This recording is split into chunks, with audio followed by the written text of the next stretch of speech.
আলেমরা গড়ে উঠেছে পীর সাহেবদের দরগা এবং খানকার মাধ্যমে। আজকে তারা পীর সাহেবদের বিরুদ্ধেই তারা ফতোয়া দিচ্ছে। কয়েকদিন আগে আমাদের খান্দুরা দরবার শুনলাম কয়েকজন আলেম তারা ঘোষণা দিয়েছে খান্দুরা দরবারকে বয়কট। আমার একজন বন্ধু মুফতি মাসুদ রিজভী ওনারা মাহফিলে দাওয়াত দিয়েছিলেন। ওই মাহফিলে উনি যাওয়ার পর আমি দেখেছি ফেসবুকে ওনার নামে বিভিন্ন প্রচারণা যে একেও বয়কট। তার মানে আপনারা কি ধর্মের নামে মাফিয়া বৃত্তি আপনারা প্রতিষ্ঠা করেছেন? এরা তো আলেম নয়, আলেমদের স্বভাব এরকম হতে পারে না, এরা মাফিয়া, মনে রাখবেন। এই ধর্মের নামে, সুন্নিয়তের নামে এই মাফিয়া বৃত্তির বিরুদ্ধে যদি এখনই আমরা মুখ না খুলি তাহলে মনে রাখবেন আমাদের সুন্নিয়তের বড় সমস্যা এই বাংলাদেশে হয়ে যাবে। যাদের কথাবার্তা খারেজিদের মতো, যাদের দর্শন খারেজিদের মতো, যারা মাথায় চিন্তা চেতনা বহন করে খারেজিদের মতো, যারা দাবি করে আমরা আহলে বাইতকে মহব্বত করি, আবার আহলে বাইতের দুশ্মনদের গুণগান তারা সারাদিন গায়। এরা ব্যাঙের মাথায় চুমা দিতে চায়, আবার সাপের মাথায়ও হাত বুলায়। মনে রাখবেন এরা মুনাফিক। এদেরকে বয়কট করার সময় এখন এসেছে। তারা কেন এই কথা বলতে সাহস পায় যে তারা আমাদেরকে বয়কট করবে, আমরা তাদেরকে বয়কট করব? কিসের ভয় আমাদের? কারণ আপনারা কি দেখেন নাই মওলা আলীকে যারা ভালোবাসেন, আহলে বেইতের পাক পাঞ্জাতুনের দর্শন যারা বুকে ধারণ করেন, সারা পৃথিবী একদিকে, তারা আরেক দিকে।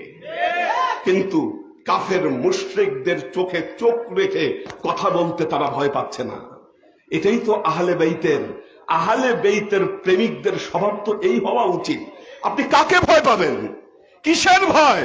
আপনার মাহফিলে আপনি দাওয়াত দিবেন না, আমি যাব না আপনার মাহফিলে। আগে নিজের দর্শন ঠিক করেন, দরবার ঠিক করেন, তারপর যাব আপনার দরবারে। আপনি তরিকত কি, তরিকতের ফায়েজ কিভাবে আসে এটাই আপনি বুঝেন না, আপনি দরবার চালাবেন কিভাবে?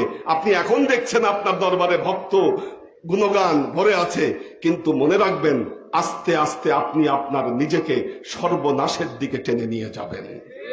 সুতরাং মাওলা আলী কনফারেন্সে আহলে বেইতের ভক্ত আশেকান যারা আছেন, মনে রাখবেন আল্লাহর নবী এ কথা বলেছেন, ইমান যদি সুরাইয়া তারাতেও থাকে, আল্লাহ নবী কিন্তু বলেছিলেন এই কথা, ইমান যদি সুরাইয়া তারাতেও থাকে তাহলে পারস্যের কিছু মানুষ ওখান থেকেও এই ইমানকে ছিনিয়ে আনবে।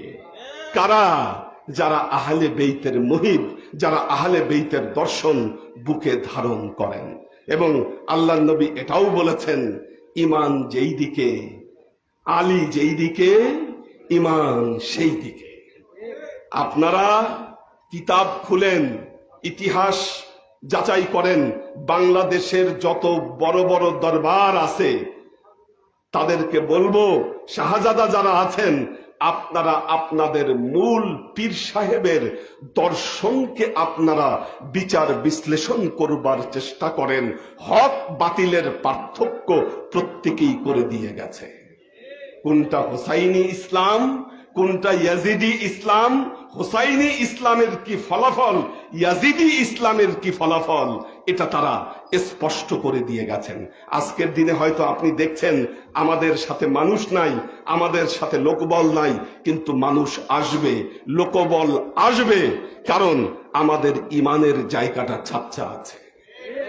এবং এই রমজান মাসে একটা মূল্যবান কথা বলে যায়, এই যে আমেরিকা ইসরায়েল ইরানের উপর নগ্ন হামলা চালাচ্ছে, এরা খুব শীঘ্রই পরাজিত হবে ইনশাআল্লাহ। এরাই সিজফায়ারের দেখবেন, এরাই আহ্বান করবে। এবং এরা যে ইরানে যে উদ্দেশ্য নিয়ে এসেছিল, এই উদ্দেশ্য এদের কখনোই সফল হবে না। তার কারণ হলো মাওলা আলীর ভক্তরা কখনো পরাজিত হয় না।